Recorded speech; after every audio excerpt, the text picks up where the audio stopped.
Hey everybody, Josh Sigurdson of World Alternative Media here, and well, Justin Trudeau isn't doing so well these days, is he? I mean, whatever happened to the Justin Trudeau of change and, well, you know, that's, I shouldn't even joke about that. Every single political campaign is based on change we can believe in, yes we can, all that kind of nonsense to try and get people to have hope in this system that's been going on for eternity, and it just has never worked.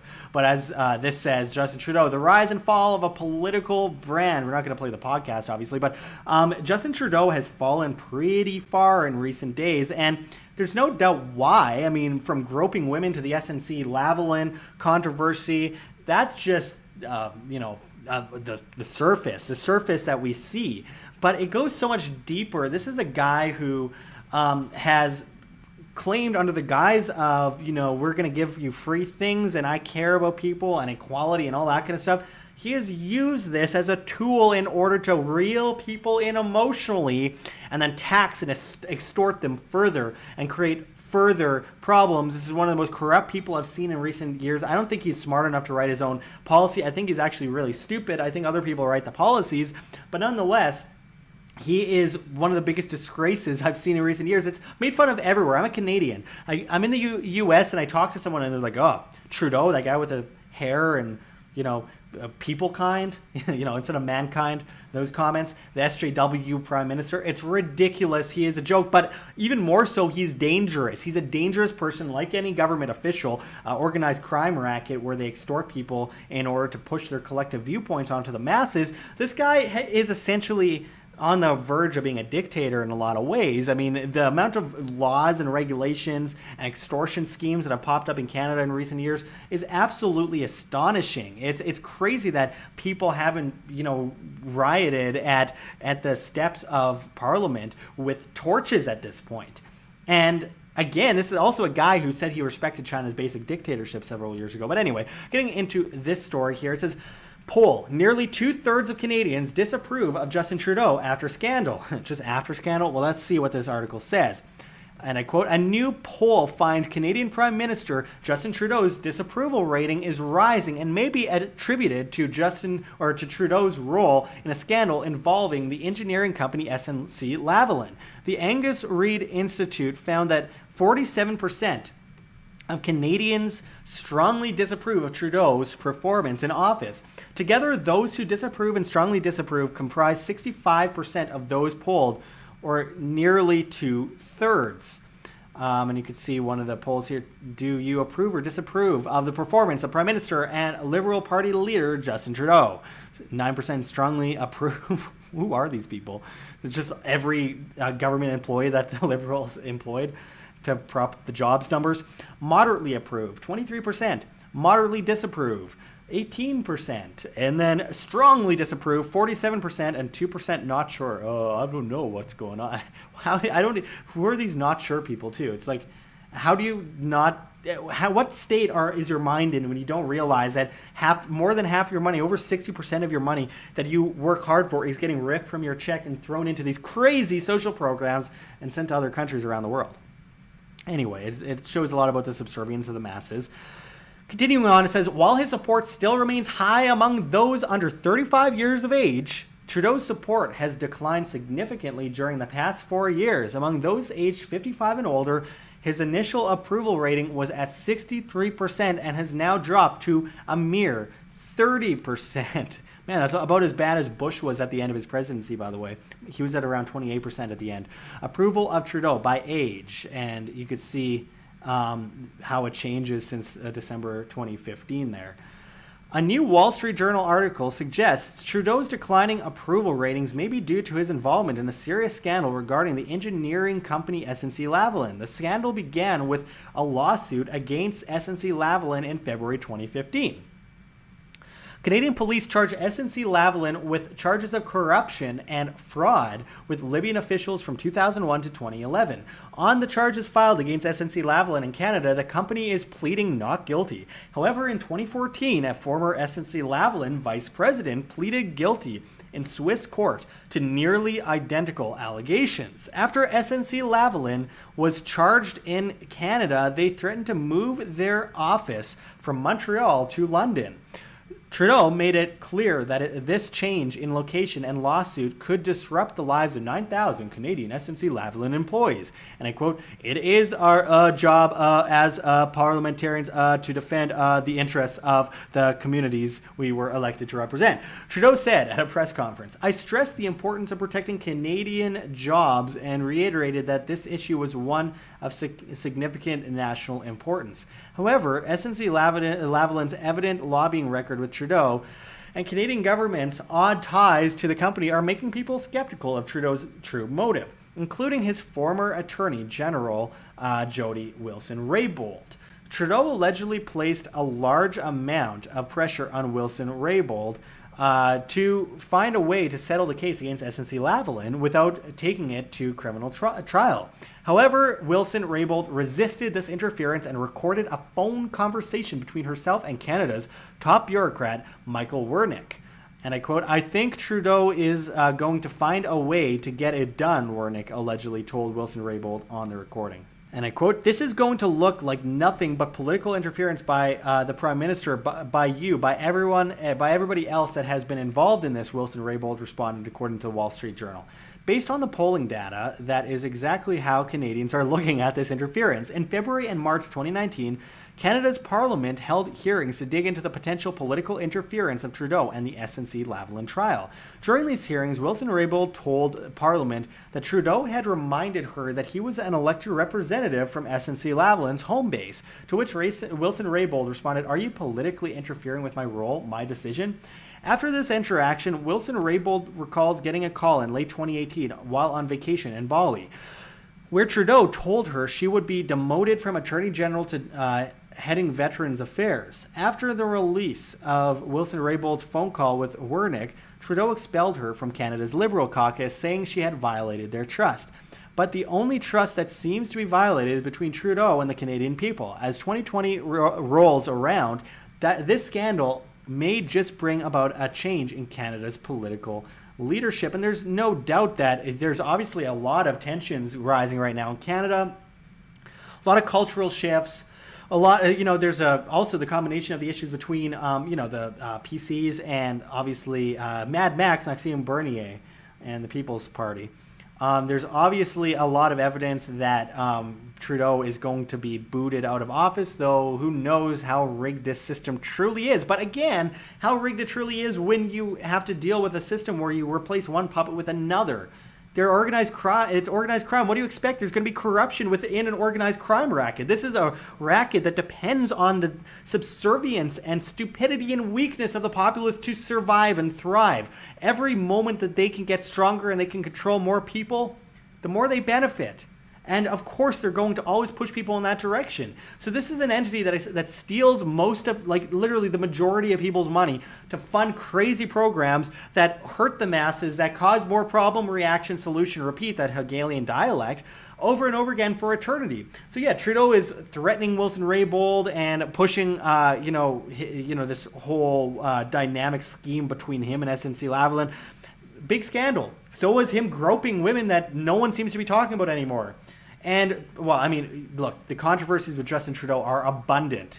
And Canada's heading into a recession right now. And what are people talking about? Well, Trudeau still seems nicer than Andrew Scheer and Mad Max. It's like, get out of this paradigm. Get out of that political system. Break free from that political system, because that is the change you wish to see. Getting out of that. Change we can believe in. This guy's different. This guy's different. Stop Harper, and then stop Trudeau, and now it will be stop Scheer, stop Maxime Bernier. It's just, it never ends. People always look for political entities to save them from the problems political entities create in the first place. The very concept of collectivism is entirely wrong. It's entirely immoral, and it's entirely illogical, and breaks out of the free market perspective of people having individual demand rather than representatives apparently representing thousands of people, and then bowing down to whatever party they're in, whatever mob racket they're in, whatever Bloods or Crips or whatever. It's ridiculous. It's cancer. You get rid of 95% and you still have 5% left. What happens? It grows. It always grows. Collectivism begets collectivism. And what do you see? You have Pepsi versus Coke, red versus blue. You have both made probably by the same companies in the end, created with the same ingredients, slightly differing at a very minor extent. All talking points mostly. It's all weak sauce. And then you end up seeing that they're both bad for you at the end of the day. They're both terrible for you. They both hurt you. And people go, well, you know what? Maybe instead of Pepsi or Coke, we should get RC Cola. No. What you need is to look inside, look deep down. Maybe if everyone has been calling for change since ancient Greece as democracy has been pushed forward, maybe if the number one thing you see every election being change, maybe the change doesn't come from government, the people that created the problem that you want change from in the first place. Maybe the change comes from you, from within, as an individual, taking, responsibility over your own life and hoping as a society that you can have a voluntary governance structure where you can actually decide your own fate and not be used as a pawn to sacrifice for the king and the queen constantly. And then less divide, attacking each other over pointless distraction, bread and circus type issues. It's so ridiculous. But nonetheless, Justin Trudeau is, he's a complete joke. And I think it's important to point out the fact that Canadians, as it says in this article out of the Washington Examiner, Canadians sour on Trudeau, less popular than Trump. And you could see the Prime Minister Justin Trudeau job approval here. And you see the Trump job approval. Let me add that all job numbers in both countries are nonsense, completely fabricated, because what they do is they hide most of the job numbers in the labor force participation rate. I've recently argued a little bit on in an interview I did with what's his name? Stephen Moore. Who was one of the head contenders for the Federal Reserve in the United States and one of Trump's top economic advisors at one point. I argued with him a little bit because he's like, the jobs numbers are great. And I'm like, well, what about the labor force participation rate where you hide most of the job numbers? If you consider that, it's one of the worst times in history for jobs. And he's like, well, you got a point there, and then tries to get away from it.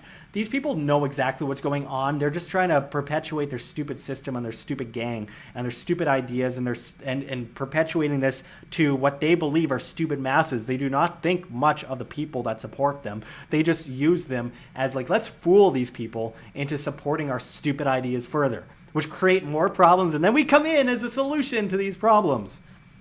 It's absolutely ridiculous.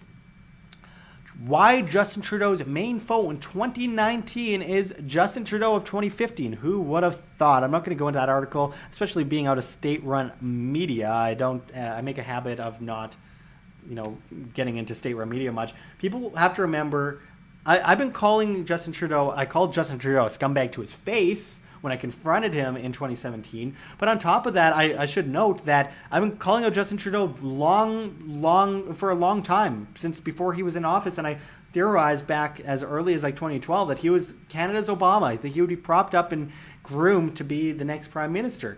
But he's a drama teacher and second tier ski instructor. But again, no one has the expertise to rule and control and enslave the masses. Taxation is theft. Good ideas do not require force. And we have been pushed into a paradigm where we think that we need these entities that create the problems in the first place. It creates dependence. And if people push you into dependence and push you into fear, you are helpless. And you beg the government for help in everything the government created, all the problems the government created in the first place. It's a scam. It's a hoax. And everyone needs to escape. The sooner the better. And I think there is an evolution forming, not a revolution, an evolution, breaking free from these oligarch systems and replacing them with good markets, sustainable market solutions. And I can only be optimistic about it, because if you fall into despair, then everything just perpetually gets worse, and then you basically lend yourself over to the slave racket to a greater extent. So anyway, I think that as Trudeau gets more and more unpopular, I don't know anyone in Canada anymore who likes him. I talk to people and even people who know nothing about politics are like, Justin Trudeau. And what's weird is it took the news, the mainstream media, going like, okay, we can't cover for him anymore. We need to call him out. It took the mainstream media calling out Justin Trudeau before people suddenly went, oh yeah, you're right to call him a scumbag all those years ago. He is kind of a scumbag and he is corrupt. And I'm like, okay, you don't believe it when the independent media says it for years. And then, CBC says, okay, well, there's some weird things happening with SNC Lavalin. And suddenly everyone's like, yeah, there's some weird things happening with SNC Lavalin. Maybe he's corrupt. It's like, when will we learn, folks? When will we learn? It just perpetuates forever, but I think that we should start breaking free to the greatest extent possible. I think independent medias are helping break free in a lot of ways. That's why we need your help more than ever as they try to stifle the information war, as we see people like Trudeau, like the Canadian government, try to come out with a 10 bullet point regulatory system on hate speech, saying that they're trying to stop censorship by censoring people. It's doublespeak, Orwellian completely, and it's their digital charter in order to censor independent media, while, by the way, just calling everything hate speech is ridiculous, while at the same time bailing out medias and deciding their approved list of medias in the country and flooding hundreds of millions of dollars to medias that they support. I wonder if that creates an unfair advantage. What happened to the left saying, I'm against monopolies? All right, because most agree with the regulatory framework that creates perpetual monopolies over and over again for eternity.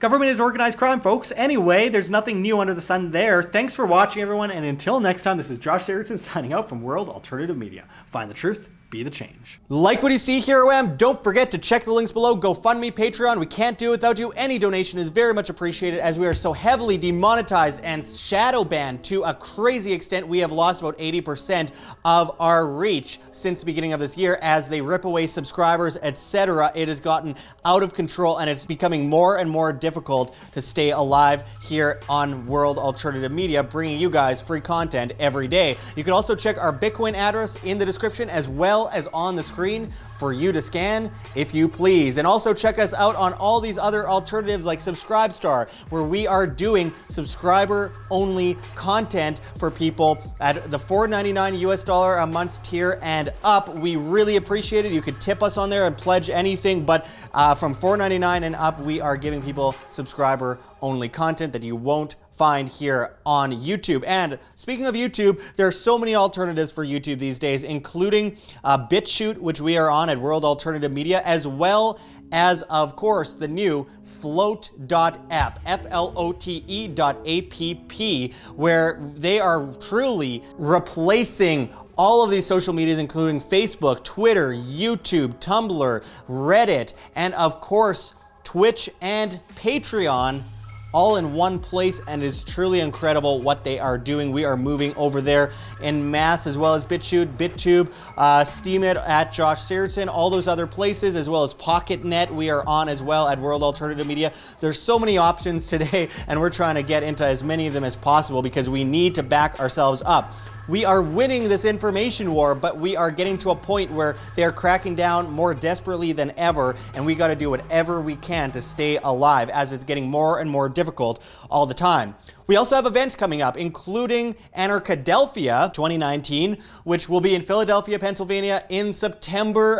Check out thestateofanarchy.com and anarchadelphia.com. Linked below, use promo code WAM, W-A-M, and save 10% on your tickets to this amazing conference as Anarchy is going viral. Also, make sure to check out the Winnipeg Crypto Conference in October. Also, use promo code WAM, another great event with amazing speakers, and of course, Anarchapulco, the one and only, in February 2020, which you can also use promo code WAM for WAM and save 10%. There's so many things that you can do to help independent media, including just pressing like, sharing, clicking the notification button, doing whatever you can to help keep this free information alive that's alternative to the mainstream.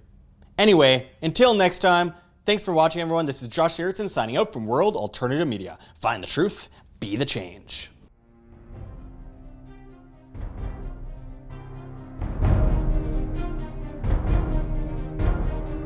I'm sure you have already changed people's minds in your young age because you're involved, and I like that.